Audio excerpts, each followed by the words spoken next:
Les penseurs qui ont défié leur époque et redéfini le monde, tu crois que les idées sont inoffensives? Laisse-moi te parler de ceux dont une seule pensée a suffi à secouer des empires.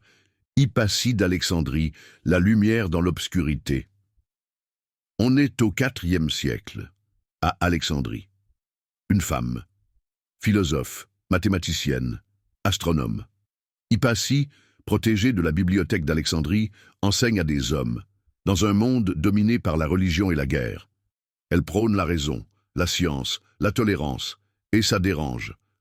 Un jour, elle est traînée dans les rues, lynchée par une foule fanatisée. Pourquoi? Parce qu'elle pensait, parce qu'elle osait briller, là où d'autres préféraient l'obscurité.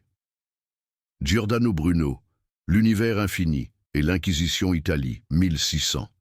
Giordano Bruno, moine, philosophe et révolutionnaire de l'esprit. Il dit « L'univers est infini, Dieu est partout, il y a peut-être d'autres mondes. » L'Église? Pas fan, l'Inquisition le juge. Refuse de se taire, il est brûlé vif à Rome. Ces dernières paroles, peut-être tremblez-vous plus que moi en prononçant cette sentence. Bruno n'a pas juste été un hérétique, il a été un phare, un avertissement. Spinoza, l'homme qui a tout perdu pour rester libre, Pays-Bas, XVIIe siècle. Spinoza est excommunié par les siens, trop radical, trop libre. Il dit que Dieu n'est pas un être, mais la nature elle-même.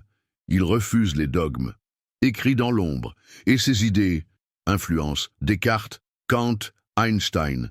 Il meurt pauvre, oublié, mais ses mots vivront des siècles. Simone Weil, la révoltée mystique, XXe siècle. Une intellectuelle hors norme. Simone Weil refuse la facilité. Elle travaille à l'usine pour comprendre la souffrance ouvrière. Elle part en guerre, jeune, en solidarité avec les affamés. Elle écrit « Le mal est contagieux, le bien est fragile. Mais il existe. » Elle meurt à 34 ans d'épuisement. Mais son regard, sa rigueur, hantent encore la conscience européenne.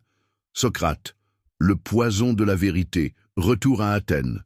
399 AVJJC, Socrate, le maître. Il n'écrit rien, il questionne. Encore, toujours, les puissants le trouvent dangereux. Trop de jeunes pensent par eux-mêmes, condamnés pour corruption de la jeunesse. Il boit la ciguë, calmement, et dit à ses disciples, la mort n'est rien pour l'homme bon. Il meurt et devient immortel. Ils ont été bannis, brûlés, oubliés, mais leurs idées, inarrêtables, parce qu'un jour, quelqu'un les entend, les comprend et décide, à son tour, de penser autrement.